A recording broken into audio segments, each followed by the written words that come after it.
Welcome back. In this video, we're going to look at a pretty interesting use case. So computer vision, generating images, and computer vision recognizing objects and images, these types of use cases was actually a really difficult problem to solve.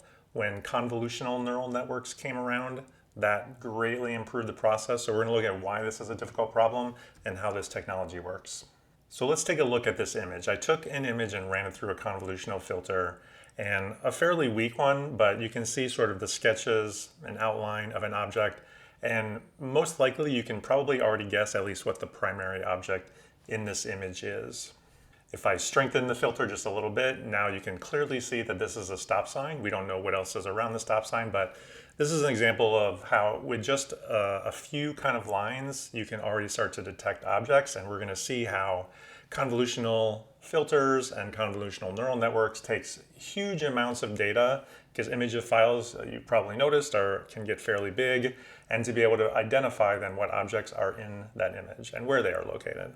And here is our original image. So the filter that I use really just was one type. There are many filters, and neural networks learn what are the best filters to use for different images. So now let's take a look at some of the use cases, what we can do with this technology, and how it works. So there are a lot of applications, both current and potential future ones, that we can do now with AI and computer vision. So medical imaging is really a very exciting and a lot of prospects there in terms of what we can do with the technology, what's already being done. Certainly surveillance and security. We talked about anomaly detection, so being able to detect when there's something abnormal, i.e. a person in the image approaching a doorway that we wouldn't expect to be there.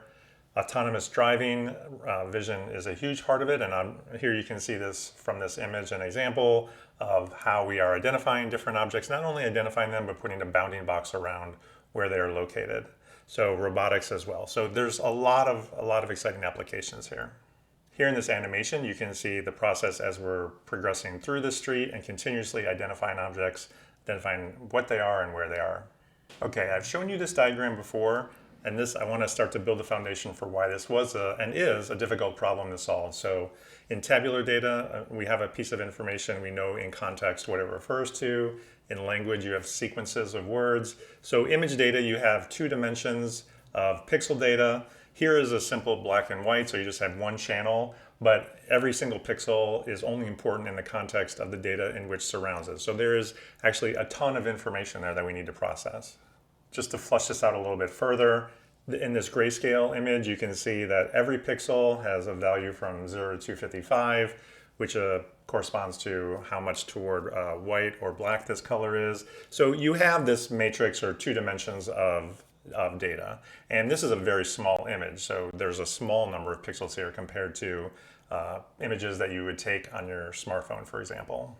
But it's not just as simple as that, because we take pictures in color predominantly. And so there's actually 3 different channels usually, and you can represent colors different ways, but RGB, red, green, blue, is a common format.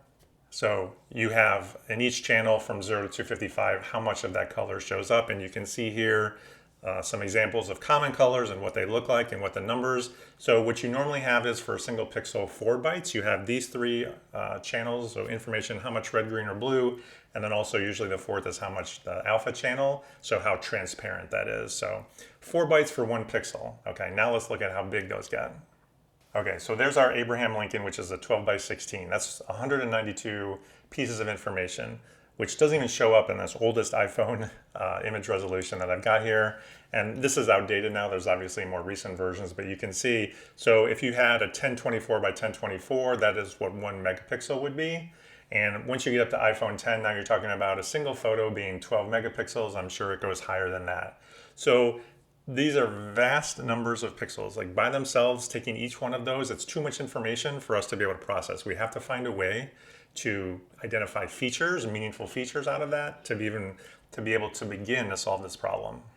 Okay, so some of the key concepts then. We want to detect edges and detect lower level features in the image itself so that we can start to then comprise those into higher level objects and classify what they are. Again, we talk about recognizing patterns and anomaly detection. Now, unlike many of the machine learning models we've looked at in this course, the traditional ones work very well with tabular data. When it comes to image data, similar to the case with the sequential language data and transformers that we saw. Neural networks tend to work much better with this data because of all of the various numbers of patterns that need to be learned and the variation in those patterns. So this image of the handwritten number 3 is part of the MNIST data set. It's a common training set. And if you ask 10 people to write the number 3, I'm sure you'd get 10 different variations of that. On the right side, I have the letter X. So if you were going to try to describe what are the features of the letter X, you might say, well, I guess there's 5 basic ones. You have 2 lines, but they intersect in the middle, so you're looking for that feature. And then you have in each of the diagonal directions, you would expect some portion of the line to be going out in those directions. And the length and the angle and all of that's going to vary by who actually writes that letter. But this is an idea of things that our network is going to try to start to identify. And once it sees things that look like those 4 features, it might say, okay, that's the letter X. Now the same ideas would apply to recognizing a car or a specific car, a Tesla, for example. And we'll see that as we continue on. So the basic idea is from neural networks, we want to start to map this huge amount of pixel information down into a smaller dimensional space. One kind of basic way to do that is you're going to see you take a sliding window and look at that set of pixels and figure out how can I compress that information. This is actually the core idea behind convolutional neural networks. So let's look at how that works. Okay, you've got here the network, so you take your input image. It's going to run through some number of convolution layers. What is a convolution? You're going to take a filter or a kernel, and you're going to do some math. You're going to multiply all the pixel values by that kernel and sum those up and come up with one number that represents a subsection of the image. Now from that, right, that will reduce the size just a little bit. It depends what your sliding window size is. It's going to at least decrease it by 1 along the edges, but it's still too much. So pooling is going to say, okay, now I'm going to take a look at some area and I'm going to further aggregate that. So let's take a 3 by 3, that's 9 numbers. I'm going to aggregate that into a single number. Now max pooling is a common algorithm that's used. So max pooling would simply say, of that 3 by 3, the 9 numbers, take the largest one. So intuitively, you can think of that as, well, what's the strongest feature in that subspace? And that's what I want to use to represent. So now I can really compress a large number of pixels into a smaller amount of information about what's actually in that image. After you've done this, it runs through a fully connected regular neural network. And there are many layers of this. So I've got an example here notionally. Let's say that we're using a network like this to do facial recognition. The lower levels might just look for edges or lines. I mean, human faces probably don't have too many purely straight lines, but they do have edges, dark spots, blemishes, things like that. So now at some level, the network has identified those low-level features. The middle layers might start to comprise those and figure out that, oh, okay, well, this area is a nose, these are eyes, etc. And then after you've got that information, you can start to, the later layers can aggregate that into specific faces and even identify specific people. This is a really, really cool algorithms that work really, really well in this space. But there's still a lot of challenges to be faced. One of the main challenges, and we've seen this over and over again, is that the real world is complicated and varied and sometimes even random. So the same image, the same object, even the Starbucks cup there, you're going to have many variations. So the size can be different. The angle from the image, the angle that you're observing it is going to be different, and you're going to see different sides of the object. Occlusion is a fancy word for part of the object is hidden. I can't see the whole thing. So the dog there, the dog's under a blanket or comforter, to be able to identify that even though I can only see part of the dog, I'm pretty sure that that's what the object is, in this case the animal, underneath the blanket. And there's variations too. A chair, chairs, tables, very basic objects take many, many forms, yet as humans we quickly identify those. So we're training the network to be able to do the same kinds of things. So the question then, how do we do that? Well, you can take a smaller, or you can take a moderate sized data set and you can generate many, many variations. So let's say I have this picture of a tree. So I can add to my training data by synthetically doing that by taking a scaled up or down version of it. I can tilt it, rotate it, squash it, all of those different things, and then use that as part of my training data so that the network becomes more robust and recognizes in all of these cases it is a tree. Even though you wouldn't normally see a tree upside down, maybe if you're doing forestry work, you might see something like that. Whatever the case may be, that's how you make your system more robust. Here's a real quick example of what a kernel convolutional filter or kernel actually looks like. And I've just made up an image here with some grayscale numbers. And so you can see there is this vertical line that's toward the right side, and then a line across the top. So this kernel is very good identifying those vertical edges. And you can see it compresses it. If we slide the 3 by 3, if we slide it 1 by 1, it's going to take our 5 by 5, go down to 3 by 3, and you can see it zeroed out most of the edges, and it highlighted that, okay, it identified there is a vertical line in this diagram. That's the basic math behind how these work.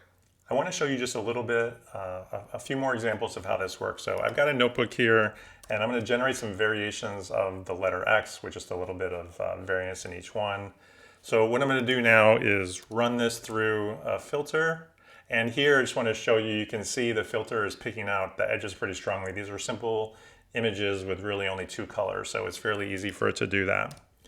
And if I go ahead and do the pooling, so here I haven't pooled too much, but you can see I've started to aggregate. And even though these are all distinct X's, you can see how when you aggregate or downsample the number of features, we could even downsample further than this, and we'd still be left with the basics of the shape of the letter X.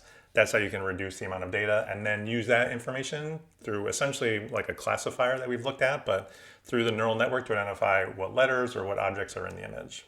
So there are different types of filters I mentioned, so let's see what that looks like. Here's an icon image of a book, and here's a few examples of looking filters that look for vertical or horizontal edges, that sharpen, that strong edge detect, or even just a blur. The blur is just taking an average of the numbers that are there. So here, let's look at these first few. So this kernel that looks for the vertical edges, you can see how that comes out, and the difference with the horizontal edges, the horizontal lines in the book come out a little bit more strongly. And then on sharpen, you can see all of the lines become a little more crisp, and it's a little more pixely. Strong edge detect is similar to the other two, and then blur, you just kind of get a little bit of a blur. There's some solid colors here, but you get the idea. And I'm showing you here that these different filters. Now, we are prescribing these filters, but in convolutional neural networks, you can let the network learn what those specific filters best are, because different types of graphics, images, different types of objects will have different patterns. So that's a really cool thing about CNNs. Now let's focus a bit on image generation. So how do we create an image of a cat, for example? So autoencoders is one way that models do this. So we've already talked about the convolution, and it brings it into this lower dimensional representation. So in networks like this, we call that the latent space. So a smaller amount of compressed information that captures what the model learned, the characteristics of that object. So that would be the encoding part. You can think of then the decoding part as going the opposite direction. So now, given that latent representation of an object, I want to now recreate or create an image. Initially, autoencoders are, I guess in general, autoencoders are trained to recreate the image as best as it possibly can. So that's actually the error function or the loss function, is the image that gets generated, how different is it from the original? And so that way it learns to kind of as closely as possible recreate that exact image. But now that it's got that information, you can do a lot of really interesting things. One of the main ways that you can use this is in a variational autoencoder. So now, instead of recreating the image perfectly, or according to that, we have learned in that latent space, lots of different pictures of cats. Obviously, there's different types of cats, different types of cats. I'm not sure I'm forgetting what the word is, but different colors of fur, all those kinds of things. So it can learn the probability, the distribution of what a cat looks like. Okay, in a variational autoencoder now, instead of recreating it perfectly, we sample from that probability distribution, and so we can create variations of the cat image. And from a text prompt to image generation, we can use that information to help drive what the decoding looks like, and you can start to get images that you ask for from an AI tool. Another method that's used is pretty interesting, and it's a subfield called adversarial method. So a generative adversarial network, or a GAN, is pretty interesting. There's 2 networks in this approach. So you have your training data with real samples, the real images. And what the generator does is it takes that and it basically creates fake images of that object. So create a fake cat, a cat that doesn't exist, maybe it's different in some way. Okay, your discriminator your discriminator model, its job is to figure out, is the image that's produced real or fake? And so it gets really good at detecting what's a fake image versus what's real. And this feedback is given back to the generator. So the generator learns how essentially to trick the discriminator into creating something fake, but making it seem as if it's real. And so those two networks basically kind of compete, if you will. And the output is you get some really good generation. Both of those networks become very good. One gets better at discriminating, the other gets better at quote unquote tricking, if you will, into creating more realistic images. Really interesting techniques here. Briefly, the last approach that I'll talk about are diffusion models. So they do a similar thing, but in a little bit different way. They take an image and they add noise to it, kind of making the picture more blurry or staticky or fuzzy, if you will. And then you end up with a really noisy version, almost unrecognizable. Now, the diffusion part comes from, okay, I can take this random noise and then turn that back into an actual image. So instead of going to a latent space, it's going to a noisy kind of representation of the image, if you will, and that's how it learns to be able to create images. And just to give you a quick example, here's a representation of how that would work. You're starting with kind of random noise, doesn't look like anything, and then the diffusion model slowly turns that back into a representation of an image. Well, that was a quick tour through computer vision and image generation. Hope you enjoyed that, and we'll see you in the next video.